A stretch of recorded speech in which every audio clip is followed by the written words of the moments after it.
This episode, get a shower, walk the dog. I caught a bird last night. I was hurt. He was a little robin, and so I let him go, and now he's okay. So, all right. So let's see here. I'll do this one with Isaac. I'll still do normal.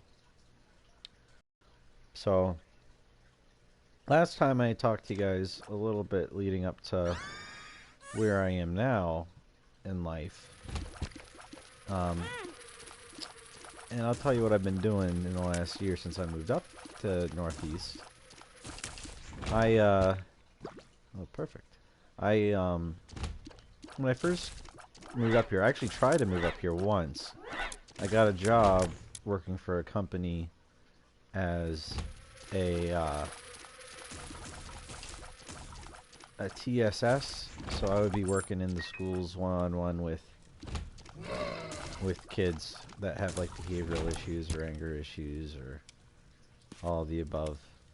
And I'd gotten the job, and they had talked to me about like the pay and there was like mileage reimbursement, and I was like, oh, that's cool. So and they said, oh, well, you got to come up for your training, and then a couple weeks after that, we'll have you start.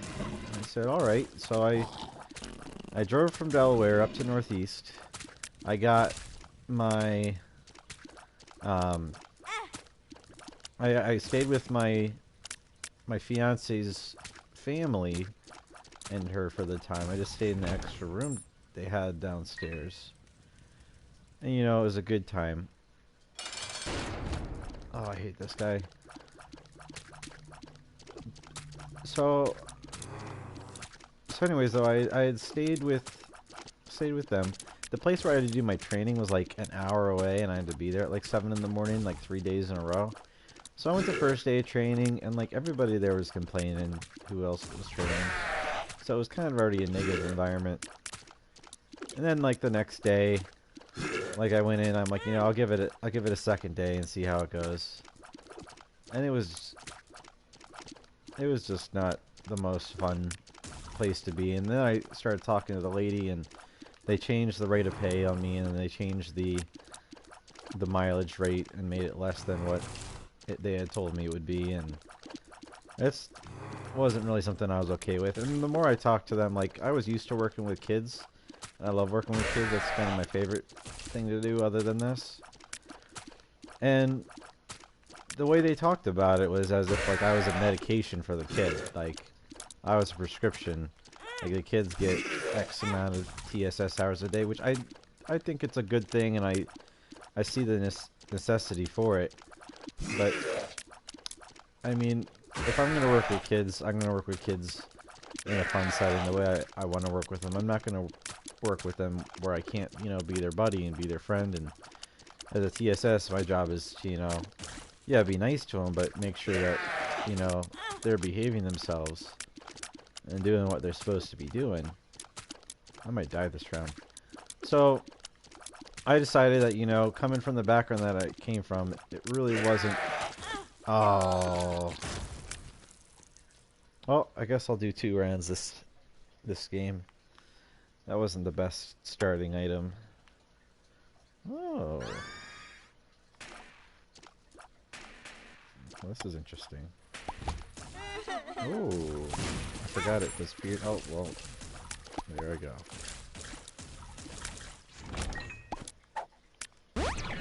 Health up. I'll take it. So, after this day 2 of training, I was a little stressed because it was the only job I had up here. But I decided that it wasn't the job for me, and that I should really just focus on, you know, finding what I want to do. I still had some time before I had to move up here. I had like 4 more months to be able to find a job. So, oh, this is great when he gets all lined up like that. So I had more time. I went back home, kept working at the Police Athletic League. And then I got a call for an interview. So fortunately they let me do it over Skype, so I didn't have to drive all the way up again for a, you know, just a not even a sure thing. And this was with the company, and what they do is they offer, you know, one-on-one services, and they offer other services as well, but like home and community rehabilitation or companion services for people with special needs. Um, oh, spoon bender and lasers are really good because then it just hits everybody. You'll see it'll curve everywhere. Well, if we find people, anyways.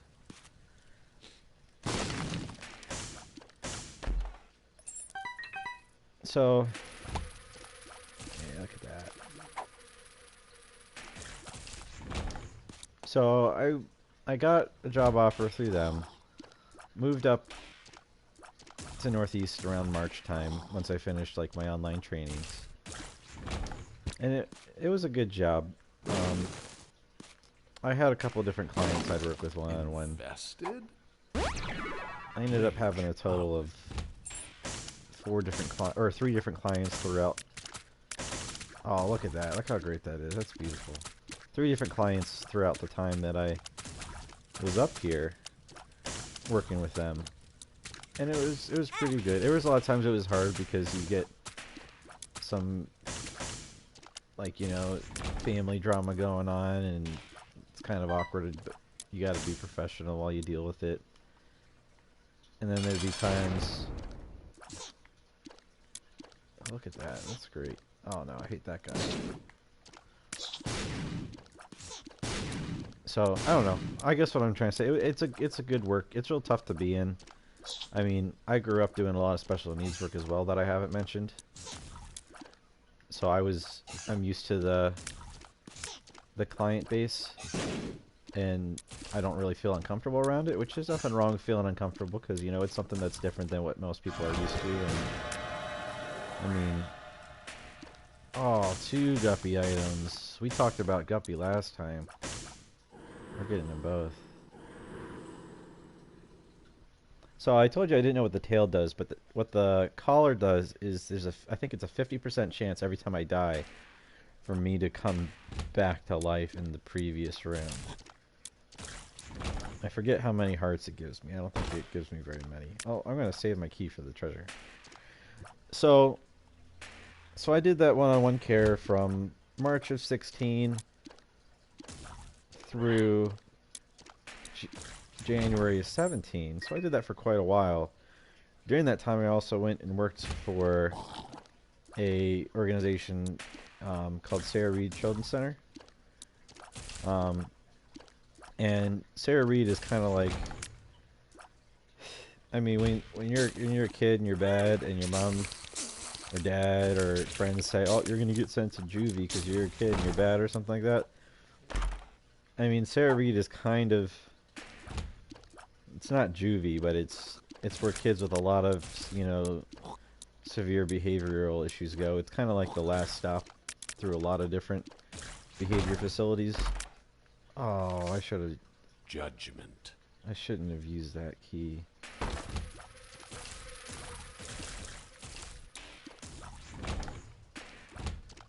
So I worked there, and that was a tough thing because they have, like, you have to do restraints.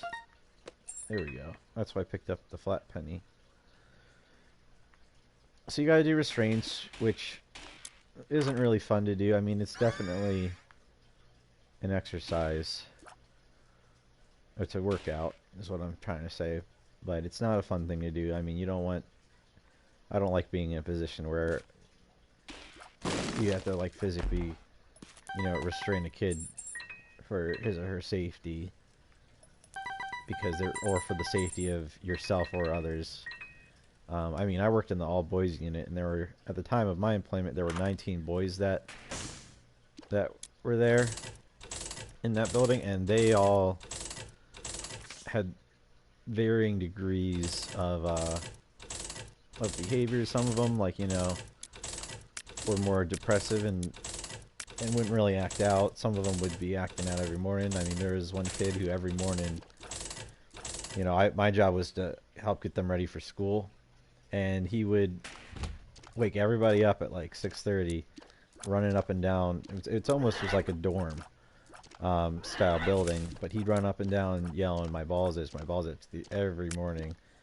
And I'm sorry that's a little bit crude to say, but I mean, when you hear that every morning, as he's trying to wake up everybody. And he wasn't having any health issues. Like, I can understand, you know, bringing that up if he had a health concern about it. But, I mean, he wasn't having any. He was just repeating things that he heard, trying to upset people because he knew that it would get a reaction. So that went on. There were kids that, you know, would punch you or throw rocks at you, or I got bit by that first kid I mentioned pretty bad.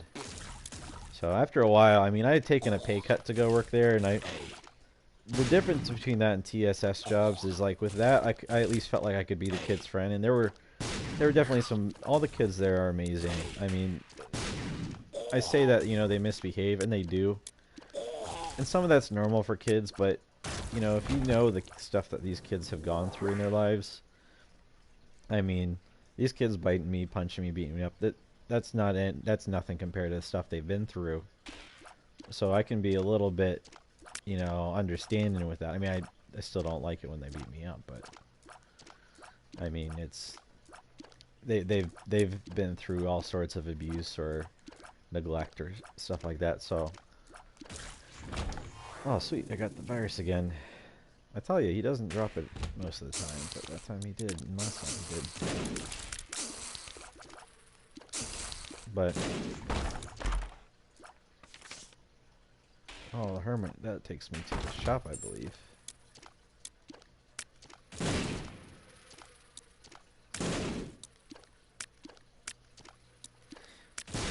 Boom. So, but I worked at Sarah Reed for only 3 months. I had taken a pay cut working there. I was still doing my one-on-one, you know, with adults with different disabilities, most of which was autism. But that was paying more. It was closer to home. It was longer shifts for the drive out there, so it was really, you know, more worth it to be doing that kind of work. And I had the opportunity to have full-time hours with that, and I couldn't really pass that up. So I stopped working with the kids.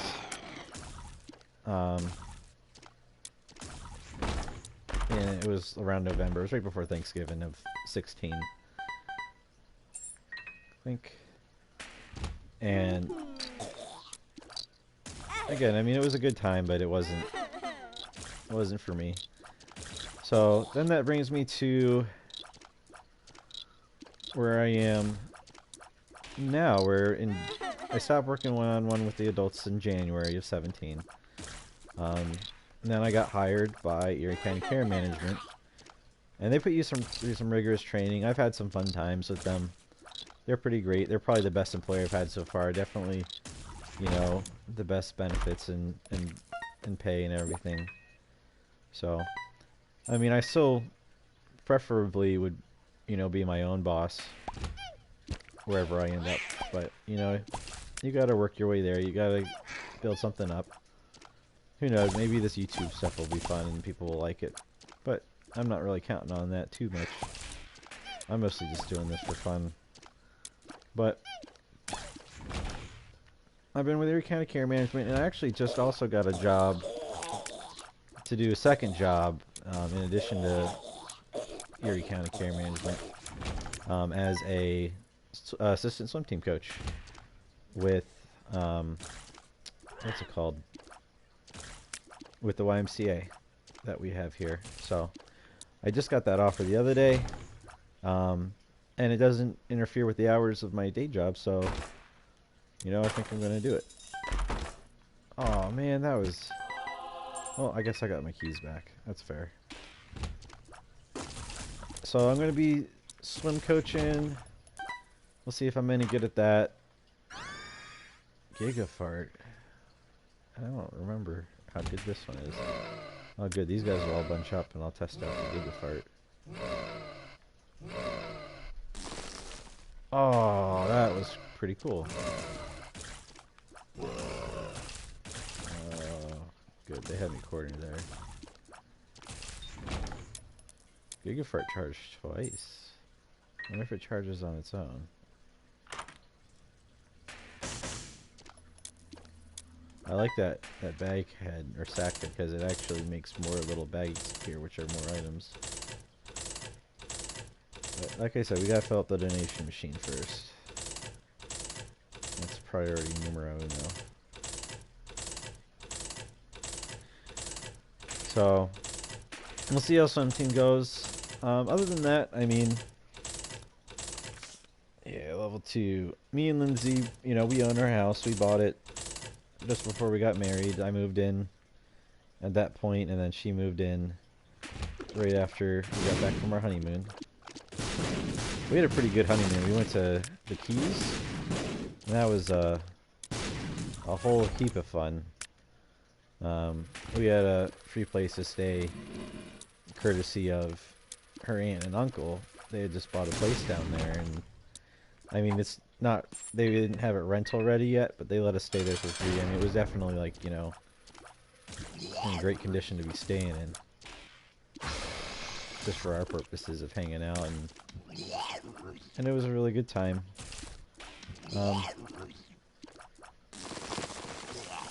Oh man, that shot out like spikes. I think it's worth mentioning that that I'm pretty active with my in-laws. You know, we all live, you know, I can see their house from my house. Which, you know, sometimes, at first that concerned me. But, no, it doesn't even bother me. It's actually pretty nice. It never really bothered me. It just, I thought it would be bad, because, you know, they say don't live close to your in-laws, but they're real helpful. My father-in-law is actually a farmer. He's a grape farmer. But he also has other stuff. So he's got vineyards and stuff, and that's pretty neat. I mean, like, I can walk out my drive and, you know, I can go grab grapes off of the vineyard in the fall and just eat them right there. What do I get? Matchbook. Oh, good. Hearts. So, but he also does summer crops. Like, he just had a bunch of strawberries. I think strawberries are still in. What happened to my sound? Oh, I think my sound... Hang on, I scrolled down on my headphones, so I didn't hear my sound at all. That's better.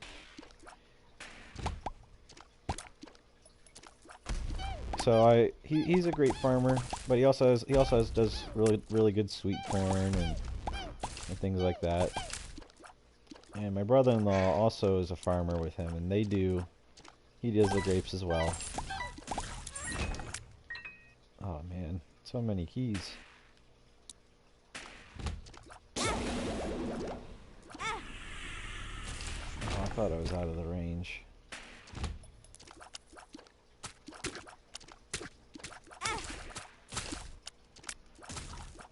And then my mother-in-law is a school teacher. My sister-in-law is a teacher as well. My other sister-in-law works at a nursing home. And my other brother-in-law is a landscaper. But I was going to tell you a little bit more about swimming and swim team and stuff. My brother Jacob is actually really big into swimming. I mean, me and my siblings all did swim team growing up. Jake's the one who, you know, is really the best at it.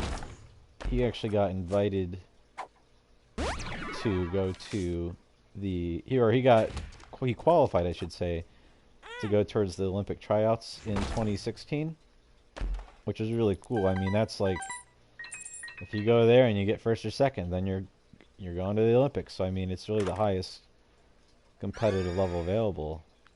I think this one means, like, I poop bombs every once in a while. Let's see. I'm gonna blow him up. Keeping my coins.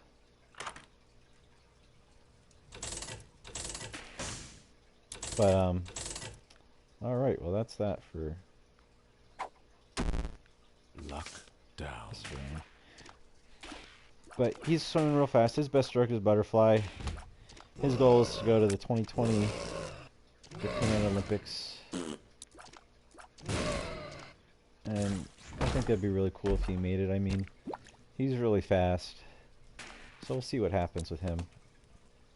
I mean, that's swimming is kind of his thing, but he's also pretty smart too. He just graduated. Oh, sorry, he didn't just graduate. He just went to college visits, I meant to say. So he's looking at colleges. Coaches are talking to him, trying to recruit him. He's got a lot going on for him. My brother Josh just got married. Oh, I didn't even see that guy. I guess I gotta listen for it. So he just got married to his wife Emma. So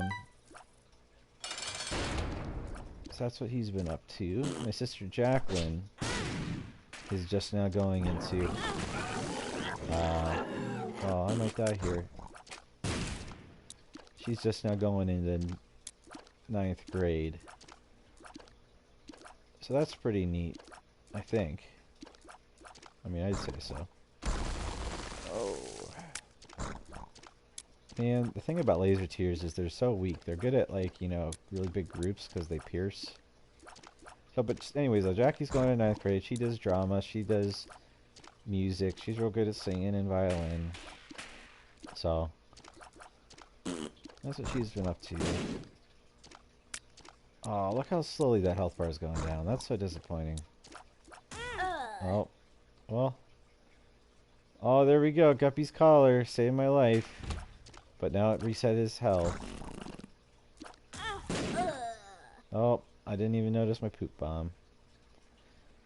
Well, I guess that's that for this episode. I'll pick up right here for the next one. Thank you guys for joining me, and keep on gaming.